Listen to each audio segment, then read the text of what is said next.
ทางกลับเลยทุกคน11 โมงกว่าแล้วมาทอดบ้านกับมันรถเนาะ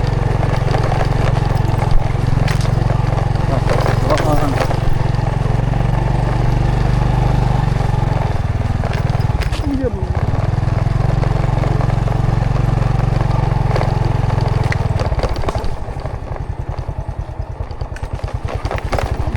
ทางเขายากๆแล้วน้อยนึงไปด่านนะทุกคนด่านนี้เคยมาตั้งแต่ก่อนหลายปีแล้ว7-8 ปีขึ้นหลังไม่ได้มาเนี่ยก่อนจำไม่เสียนี่แล้วมากินหาอยู่เนี่ยคาเฟ่เหรอเลยบ่ได้มามื้อนี้ถึงได้มาต่อมาพานแถวนี้เจ๊ทุกคนเจ๊นี่เจ๊นี่เจ๊จะพ่อนน้องตกเจ๊จะไปเจ๊จะช่อยตกพลานไม่เจ๊นะพลานใช่เลยมือกลางตกอยู่พลานมองนั่นดิมองเขาตลาดแม่ที่จะไปที่จะช่วยทุกคนวันนี้ก็มาฮอดตอนนี้เนาะกำลังฮอดโหยปลายเจ๊จำช่วยลงมาแต่มันลงมาแต่ปุ้นอะไรนี่ลงมาแต่มันก็ต้องกับหัวหัวตื่นเนาะเขตอันตรพรต้องห้อยโง่ละก็ต้องแล้วก็มันจะไหลลงพี่ถูกตกเจ๊ตัวนั้นของตัวนั้นมันห้อยมาแข็งตัวนี้เนี่ยปลายมันนะเอิ้นนะปลายเช่นช่อยโต๊ะพวกนั้นลงพลานพวกนั้นนะพลานใส่มากลางพลานใต้พลานหนึ่งนะตัวนั้นแหละลงไปหันแหละเนาะมันทางห้องนี้มีแต่รถอ้ายเป็นมาหากินยังทำอะไรขึ้นยังอยู่โฮยคือเก่ารถเฮาก่อนทุกคน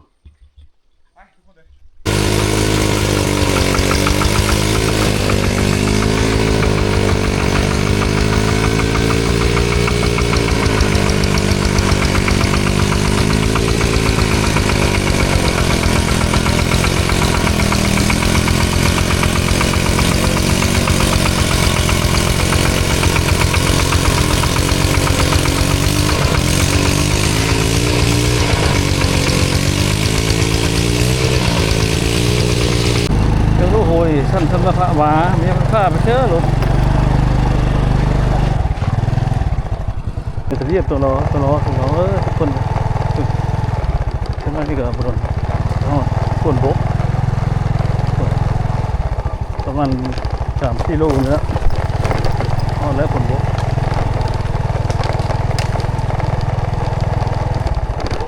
นี่จะห้องบ้านคนบกนะเนาะเพราะว่าคนบกเพื่อนมี2 ชั้นขึ้นมา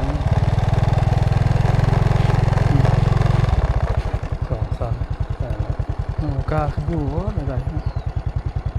ปีแรกทุกคนเคยเข้ามาเลยมาบัดหัวแล้วก็ทุกคนที่นี่ประจำเดี๋ยวนี้แล้วเขาได้ทำนี่นะที่ก็มีร่างทุกคนแล้วทุกอย่างทุกอย่างมันอยู่บ้านพลบกทุกคนเนาะมีต้นตาลต้นต้นพร้าวสูงเลยสัตว์ลาดแปลงเจ้าค่ะ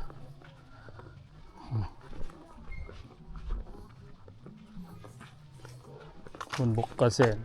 ตัวนี้บ้านพนบกเป็นบ้านเนาะนี่ตีนผู้ช่างแห่แล้วแคมผู้แคมผาบ้านนี้แต่ก่อนเป็นบ้านเล็กอยู่ตรงปูนแต่เขาจะอยู่บ่ได้เนาะมันอยู่เอาเลยเล็กคนโง่มันก็เค็ดคิ้วก็เลยมาตั้งอยู่นี่มีศาลาเพิ่นนี่ศาลาเพิ่นนี่นะศาลาเพิ่นศาลาในแบบว่าเฮ็ดบุญให้ทานแหละแต่เบิ่งนี่เฮ็ดอยู่นี้แต่ส่วนหลายเขาเฮ็ดระปืบบ้านนี่ได้ระปืบข้าวผู้ห่านข้าวนั้นตีกองตีคองมองอะไรนั้น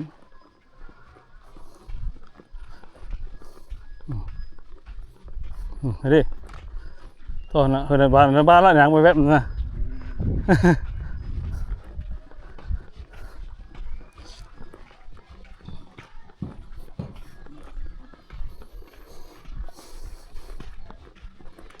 ฮ็ดละปื๊บได้แถวนี้ได้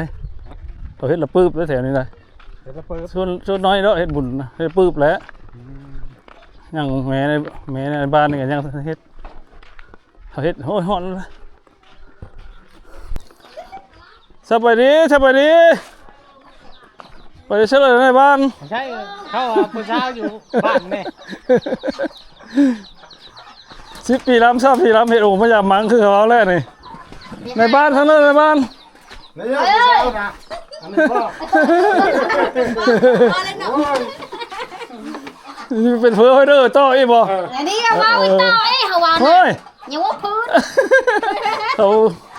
เขายังไม่ขึ้นฮอดอยู่ว่าน่ะสิไป กามีหอด50ไม่เอาได้ยานะ โอ้จะได้หลายแท้ เอาจริง ยานะไม่ได้ชนะ ผู้สาวมันมักเด้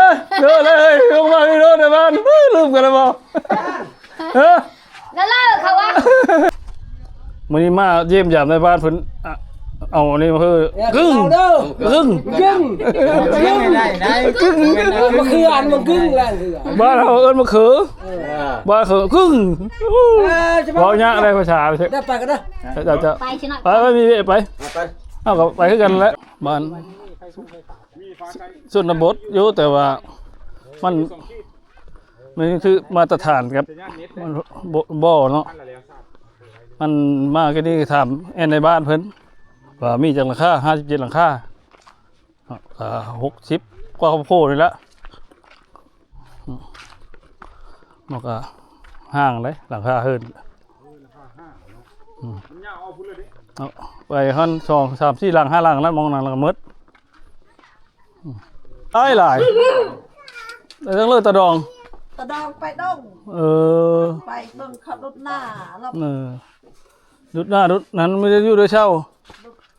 หวย ทหารนี่ก็หลายขนาดนอนอยู่เอาจากเลาะกลับแล้วป่ะนี่จำนี้แล้วมันทนบกอันนี้ จีนมันจักหมาจีนมันจักหมา บอกเขามาขอสาวได้อันไหนขอสาว ว่าได้เสือนะเสือ ใช่ เสือนะ โอ้ยเชื่อกับบัดไฟมีคือกัน เสือปลาบิ๊กนะ เขามาขอสาวว้าวนั่นนะในบ้านนั่นกินไปเฮ็ดบันทึกเลยเด้เฮ็ดบันทึกเฮ็ดนั่นแหละ เบิ่งเลยนะ เนี่ย ไม้ป้ายเบิ่ง ไม่สาวเฮิรนเขาไป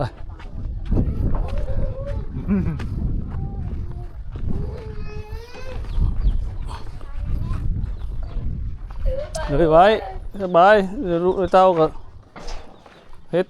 ไม่เฮิรน ใส่เสาเพื่อนสองหลังติด เป็น10เสาว่ะ อันนั้นเพื่อนแบบนี้นะไม้อันนี้นะไปเจ้ามาเฮ็ดจักกระดอนี่ งาเฮ็ดเฮิรนคือกันนั่นแหละเสาเฮิรนแหละนะ นี่ได้อ๋อ เสาเฮิรนก็น่า30-40นะทำที่นั้น เนาะออกมาได้กระดอนี่ ใช้รถไถได้ตอกๆนั่นแหละมา ไถ่มาเนาะ มึงนู่นไม้ทอนมึงใหญ่เขาจะเอาขึ้นเทิงได้ครับย่อขึ้นได้เบาดีได้เขาเลย 12เมตรตัวนี้ รับ12 เมตรเลยไม้ตัวนั้น แม้ว่า12เมตร 12 เมตรแล้วนี่นะ อันนี้ก็อันหน้า40พอดีแม่นบ่ เอามาไว้ดีๆบัดเชนลูกเชนเต้ามันมืดนี่ก็แล้ว เอามาตุ่นไว้เนาะ ไว้บัดเราจะเฮ็ดเฮือนแล้วก็เฮ็ดเล่นอีกเนาะครบบ่เลย มันง่ายได้ล่ะ นี่ไม่แดงนะนี่นี่ไม่แดงตัวนี้ พวกอยู่นี่เนาะผู้จะได้เลยได้แล้วนะผู้บ่จะได้แล้วมันยากนะผู้บ่จะได้เลยบ่ได้ผู้ผู้ เป็นรถบิโบโล ผู้มันอยากได้เนี่ยบ่ยากเอามาไว้ต่อไปนี่ลูกเชนเต้านี่ก็มืดอันนี้ก็ที่กลับแล้วนี่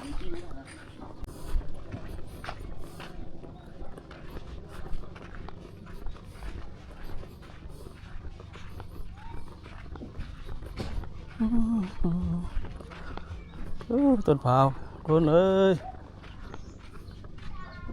ไฟฟ้ากับโบบักบ้านเราบ้านใหญ่บ้านนั่นบักกีตาร์ไฟฟ้าสบายดีพักกระเทศเถอะเด้ฟื้นเต็มตารางเฮิรนนี่เชื่อเพิ่นไปเชื่อเหรอ ไปตัด ถ่ายลาได้เลยนั่นนะ ละ5แสนบ่ลุง ละ500,000 กินไหมบ่มีประจักษ์ พ่อ กิน ขายเยอะกินแล้วนะอยู่นั่น เกินแม่พดหั่น เฮ้ยไปพูดยังแกงไปเลยอยู่นั่นไม่ได้นั้นอยู่หั่นน่ะกินอยู่เพิ่นพริกนี่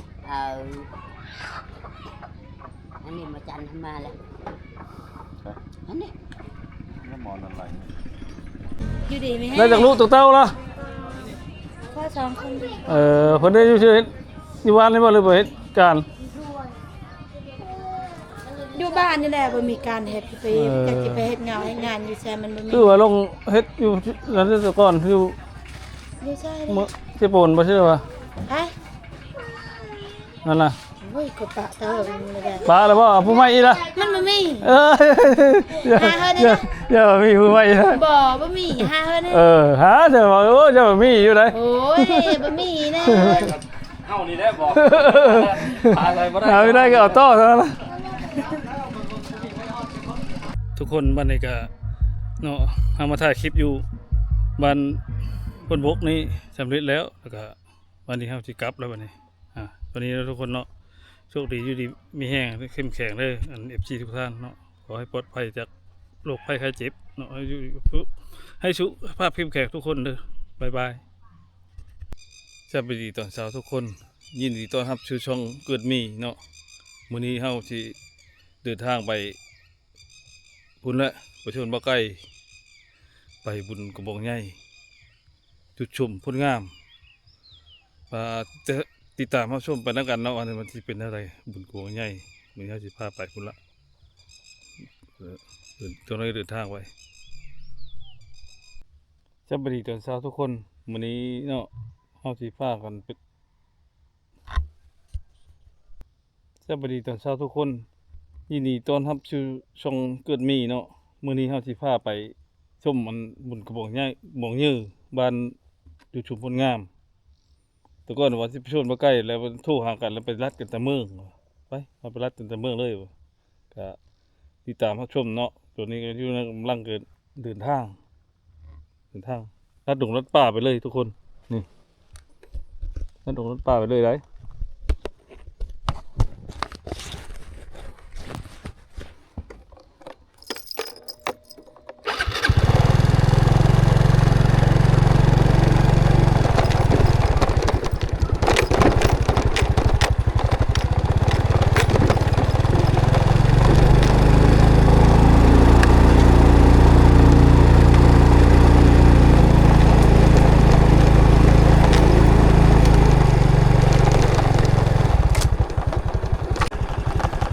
ทางลัดมันก็